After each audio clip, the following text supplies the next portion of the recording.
नमस्कार, जोहार। मैं हूं पूजा। झारखंड की ताजा खबरों में आपका स्वागत है। आज है 11 मार्च, दिन मंगलवार। कोयला कामगारों के वेतन में होगी वृद्धि। कोल इंडिया ने कोयला कामगारों के लिए 21.3% परिवर्तनशील महंगाई भत्ता यानी कि वीडीए लागू करने का आदेश जारी किया है, जो 1 मार्च 2025 से प्रभावी होगा। पिछले तिमाही की तुलना में इसमें 1.2% की वृद्धि हुई है। इससे कर्मचारियों के वेतन में 370 रुपए से 2,350 रुपए तक की मासिक वृद्धि होगी, जिससे करीब 2.25 लाख कामगारों को लाभ मिलेगा। एटक के लखन लाल महतो ने कहा कि यदि वीडीए की गणना वास्तविक महंगाई के अनुसार होती तो कामगारों को अधिक आर्थिक लाभ मिलता। होली पर रांची जयनगर स्पेशल ट्रेन की होगी शुरुआत। होली के मौके पर रांची से जयनगर जाने वाले यात्रियों के लिए खुशखबरी है। 12 मार्च को रांची जयनगर स्पेशल ट्रेन दोपहर 2:50 पर रांची से रवाना होगी और अगले दिन सुबह 6 बजे जयनगर पहुंचेगी। वापसी में 13 मार्च को यह ट्रेन दोपहर 12:10 पर जयनगर से चलेगी और रात 3:30 पर रांची पहुंचेगी। बुकिंग शुरू हो चुकी है। वहीं 10 और 13 मार्च को झारग्राम धनबाद मेमू एक्सप्रेस रद्द रहेगी और वर्धमान हटिया मेमू एक्सप्रेस केवल गोमो तक चलेगी।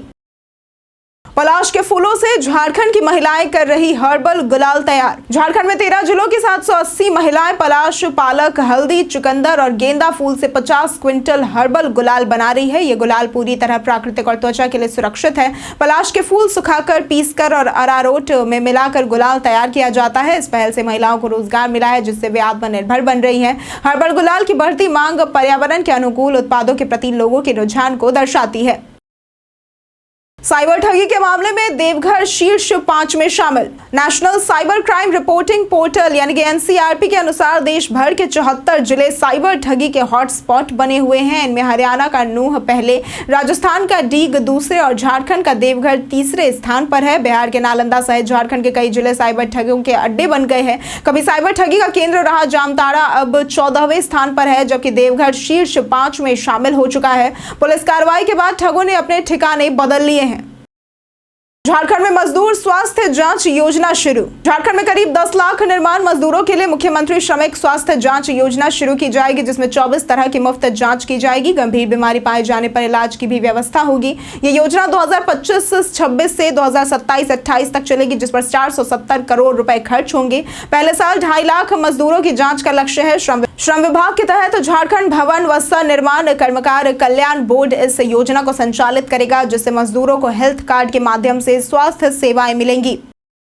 भूमिगत पाइपलाइन से मिलेगी किसानों को सिंचाई सुविधा। झारखंड के दुमका जिले के रानीश्वर प्रखंड में मसलिया रानीश्वर मेगा लिफ्ट सिंचाई परियोजना का 75% कार्य पूरा हो चुका है। 1300 करोड़ रुपए की इस परियोजना से 276 गांवों के 5500 एकड़ भूमि की सिंचाई होगी। भूमिगत पाइपलाइन के जरिए किसानों को पानी मिलेगा, जिससे मसलिया प्रखंड को लाभ होगा। बराज निर्माण के साथ अतिरिक्त पानी को तालाबों में स्टोर करने की व्यवस्था भी की गई है। परियोजना के पूरा होने पर जामताड़ा के कुछ गांवों को भी सिंचाई का लाभ मिलेगा। ग्रामीण इलाकों में 130 नए पुलों का होगा निर्माण। झारखंड सरकार ने ग्रामीण इलाकों के विकास के लिए महत्वपूर्ण योजनाएं बनाई हैं। वित्तीय वर्ष 2025-26 में मुख्यमंत्री ग्राम सेतु योजना के तहत 130 नए पुलों का निर्माण किया जाएगा। मुख्यमंत्री ग्राम सड़क योजना के तहत 1500 किलोमीटर नई सड़कें बनाई जाएंगी, जबकि मुख्यमंत्री ग्राम सड़क सुदृढ़ीकरण योजना में 10,400 किलोमीटर सड़कों की मरम्मत होगी। इससे ग्रामीण क्षेत्रों में आवागमन आसान होगा और बुनियादी संरचना में सुधार होगा, जिससे लोगों को काफी राहत मिलेगी। जानिए कैसा रहेगा आज झारखंड के मौसम का मिजाज। मौसम विभाग के अनुसार झारखंड के 12 जिलों में आंशिक बादल छाए रहेंगे, जिनमें पूर्वी सिंहभूम, पश्चिमी सिंहभूम, सरायकेला खरसावां, सिमडेगा, देवघर, दुमका, गोड्डा, जामताड़ा, पाकुड़, साहिबगंज, धनबाद और गिरिडीह शामिल है। इन जिलों का तापमान अन्य जिलों की तुलना में लगभग 3 डिग्री कम रह सकता है। हालांकि मौसम वैज्ञानिक अभिषेक आनंद के अनुसार राज्य में फिलहाल बारिश की कोई भी संभावना नहीं है। झारखंड के बाकी हिस्सों में आसमान साफ रहेगा। धनबाद में अवैध पानी कनेक्शन के खिलाफ अभियान जारी। धनबाद नगर निगम अवैध पानी कनेक्शन के खिलाफ अभियान चला रहा है। हाल ही में मधुलिका स्वीट्स पर 50,000 का जुर्माना लगाया गया और असरफी को नोटिस दिया गया। शहर में करीब 20,000 अवैध कनेक्शन हैं, खासकर वार्ड नंबर 20-25 में। निगम होली के बाद अभियान तेज करेगा। अवैध कनेक्शन में नगर निगम के प्लम्बर और कुछ पार्षदों की मिली भगत सामने आई है। प्रशासन अब अवैध कनेक्शन वालों पर सख्त कार्रवाई और जुर्माना लगाने की तैयारी में है। मोबाइल चोरी होने पर ऐसे करें अपनी ऑनलाइन बैंकिंग की सुरक्षा। आजकल मोबाइल फोन चोरी होने पर सबसे ज्यादा डर बैंक से जुड़ी चीजों और निजी जानकारियों को लेकर ही रहता है, क्योंकि अक्सर चोर सबसे पहले आपकी बैंक डिटेल्स और डिजिटल वॉलेट तक पहुंचने की कोशिश करते हैं। अगर आपका फोन चोरी हो जाए तो इससे बचने के लिए सबसे पहले सिम कार्ड को ब्लॉक करवा ले, ताकि किसी भी ऐप को ओटीपी के माध्यम से एक्सेस न किया जा सके। बैंकिंग सर्विसेज को भी तुरंत बंद करवा दे और यूपीआई पेमेंट को डीएक्टिवेट कर दे। मोबाइल वॉलेट्स जैसे कि गूगल पे और पेटीएम को भी ब्लॉक करना जरूरी है। इसके बाद पुलिस में रिपोर्ट दर्ज कराना न भूले, ताकि किसी भी दुरुपयोग या चोरी की स्थिति में आप कानूनी मदद ले सके।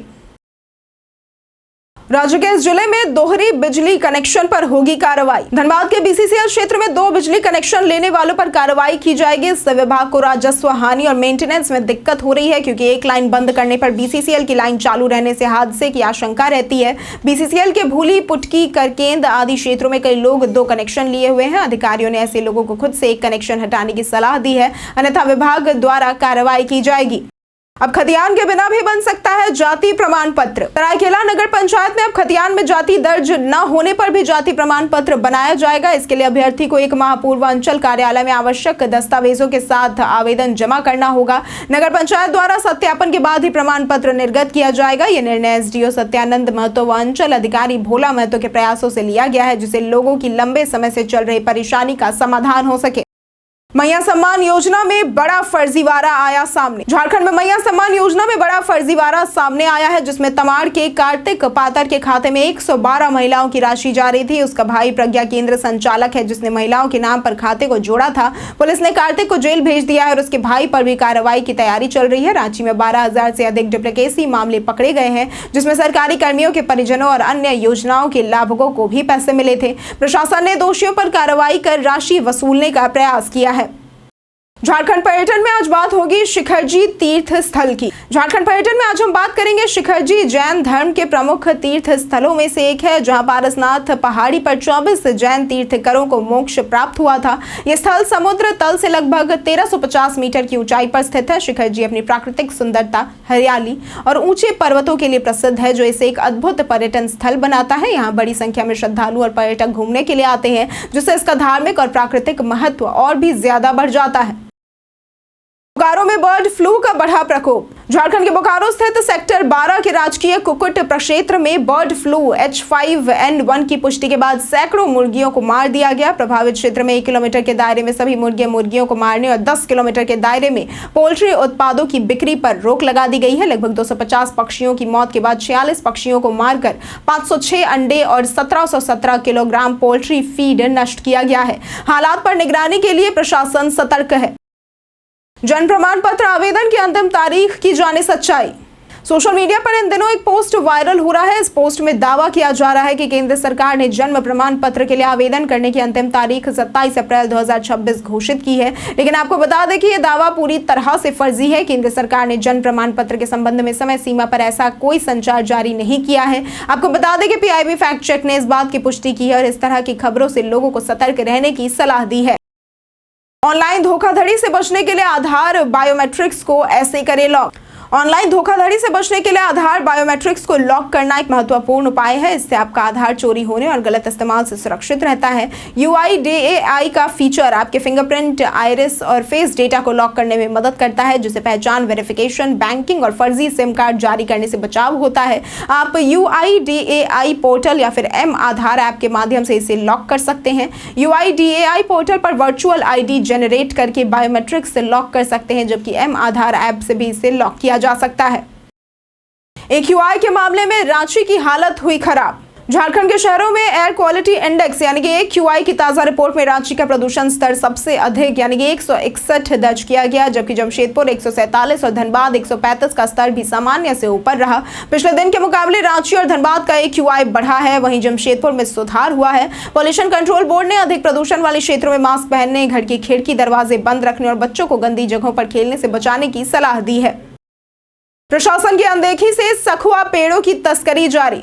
रांची के जंगलों में सखुआ पेड़ों की अंधाधुंध कटाई हो रही है, जिससे हरा भरा जंगल वीरान होने लगा है। बुंडू, तमार, नामकुम और मांझी नगरी सहित कई इलाकों में तस्कर ग्रामीणों और दबंगों के सहयोग से पेड़ों की कटाई कर रहे हैं। एक पेड़ पर 3,000 रुपए खर्च कर वे उसे 30,000 रुपए में बेचते हैं। मोटे पेड़ों से अधिक मुनाफा होता है, जिससे पुराने पेड़ों पर अधिक जोर दिया जा रहा है। प्रशासन की उदासीनता के कारण तस्करी जारी है। आयुष्मान योजना में डायलिसिस की बढ़ी परेशानी। आयुष्मान भारत मुख्यमंत्री जन आरोग्य योजना के पोर्टल में बदलाव के कारण झारखंड में 10,000 से ज्यादा किडनी रोगियों को डायलिसिस में परेशानी हो रही है। मरीजों को हर बार रजिस्ट्रेशन कराकर अप्रूवल लेना पड़ रहा है, जिसमें 5 से 6 घंटे लग जाते हैं, जैसे कई मरीजों की स्थिति बिगड़ रही है। पहले एक बार निबंधन कराने पर 12 सत्रों के लिए अप्रूवल मिल जाता था। रांची के 50 से अधिक मरीजों ने प्रधानमंत्री को पत्र लिखकर पुरानी व्यवस्था बहाल करने की मांग की है। SNMMCH में ऑक्सीजन सप्लाई हुई बाधित। धनबाद के Shaheed Nirmal Mahto medical college and hospital यानी कि SNMMCH में ऑक्सीजन सप्लाई व्यवस्था प्रभावित हो गई है। अस्पताल में लगे 3 ऑक्सीजन प्लांट में से 2 प्लांट खराब हो चुके हैं, जबकि तीसरे प्लांट में प्रेशर की समस्या के कारण केवल 400 से 420 LPM उत्पादन हो रहा है। इससे वार्डों में पाइपलाइन के जरिए ऑक्सीजन आपूर्ति बाधित हो रही है, जिससे मरीजों को सिलेंडर के माध्यम से ऑक्सीजन दी जा रही है। अब टूरिस्ट गाइड बनेंगे सुधार गृह के बच्चे। बरमसिया स्थित बाल संप्रेक्षण गृह में बच्चों को टूरिस्ट गाइड की ट्रेनिंग दी जा रही है, जिससे वे अच्छे नागरिक बन सके और रोजगार पा सके। 42 दिनों की इस ट्रेनिंग में धनबाद के पर्यटन स्थलों की जानकारी, संवाद कौशल और अंग्रेजी सिखाई जा रही है। बच्चों को प्रेरित करने के लिए परमवीर चक्र विजेता सूबेदार मेजर संजय कुमार के अप्रैल अंत या फिर 25 मई को आने की उम्मीद है। ये पहल बच्चों के उज्जवल भविष्य के लिए महत्वपूर्ण प्रयास है। यूपीएससी ने असिस्टेंट प्रोफेसर के पदों पर निकाली भर्ती। संघ लोक सेवा आयोग यानी यूपीएससी ने असिस्टेंट प्रोफेसर के पदों पर भर्ती निकाली है। आवेदन प्रक्रिया शुरू है और आवेदन करने की अंतिम तारीख 27 मार्च है। इच्छुक उम्मीदवार इसकी आधिकारिक वेबसाइट upsc.gov.in पर जाकर आवेदन कर सकते हैं। इस भर्ती के लिए जरूरी है कि उम्मीदवारों ने 55% अंकों के साथ पीजी पास किया हो, साथ ही नेट एग्जाम भी क्वालिफाइड हो। आरक्षित उम्मीदवारों को आयु सीमा में छूट दी गई है। जनरल वर्ग के अभ्यर्थियों की अधिकतम आयु 35 वर्ष निर्धारित है। भर्ती से संबंधित सटीक और अधिक जानकारी के लिए आप इसकी आधिकारिक वेबसाइट और अधिसूचना को जरूर देखें। महिलाओं के भविष्य को सुरक्षित बनाने के लिए ये है बेस्ट इन्वेस्टमेंट प्लान। कई बार महिलाएं अपने भविष्य को आर्थिक रूप से सुरक्षित बनाने में पीछे रह जाती हैं, लेकिन महिलाओं को फाइनेंशियल स्वतंत्रता और सुरक्षा की ओर कदम बढ़ाने के लिए स्मार्ट निवेश के विकल्पों पर विचार करना चाहिए। बिना जोखिम के निवेश के लिए महिला फिक्स्ड डिपॉजिट यानी कि FD बेहतरीन विकल्प है। इसके अलावा mutual fund, SIP, PPF, Sukanya Samriddhi Yojana जैसी योजनाएं भी दीर्घकालिक लाभ देती है। डिजिटल गोल्ड और गोल्ड ETF में निवेश करना भी एक अच्छा विकल्प हो सकता है। रिटायरमेंट के लिए NPS और स्टॉक मार्केट में निवेश करने से भी अच्छा रिटर्न मिल सकता है। सही योजना से निवेश करके महिलाएं अपना भविष्य सुरक्षित कर सकती हैं। कई कारणों से दर्ज है भारत के इतिहास में आज की तारीख। आज के दिन 1999 में इन्फोसिस कंपनी पहली भारतीय कंपनी है जो नस्दक अंतर्राष्ट्रीय स्टॉक एक्सचेंज की सूची में आई थी। आज के दिन 2008 में उत्तर प्रदेश के दोनों सदनों में विनियोग विधेयक ध्वनि मत से पारित हुआ था। आज के दिन 2011 में भारतीय रक्षा वैज्ञानिकों ने उड़ीसा के समुद्र तट पर 350 किलोमीटर दूर तक मार करने वाली धनुष और पृथ्वी मिसाइलों का सफल परीक्षण किया था। आज के दिन 1915 में भारत के जाने माने क्रिकेट खिलाड़ी विजय हजारे का जन्म हुआ था। आज के दिन 1699 में शिवाजी के ज्येष्ठ पुत्र और उत्तराधिकारी संभाजी का निधन हुआ था। और आज के दिन 1951 में जाने माने भारतीय पत्रकार और लेखक डॉक्टर अशोक बंसल का जन्म हुआ था। इसके साथ बढ़ते हैं आज के सवाल की ओर। आज का सवाल है, आपके क्षेत्र में सड़कों की क्या स्थिति है? आप अपना जवाब हमें हमारे कमेंट सेक्शन में लिखकर जरूर बताएं। आज के लिए सिर्फ इतना है। झारखंड की तमाम खबरों के साथ बने रहने के लिए देखते रहे न्यूज झारखंड और हमारे चैनल को सब्सक्राइब जरूर करें। साथ ही अगर आप फेसबुक पेज पर देख रहे हैं तो लाइक और फॉलो जरूर करें।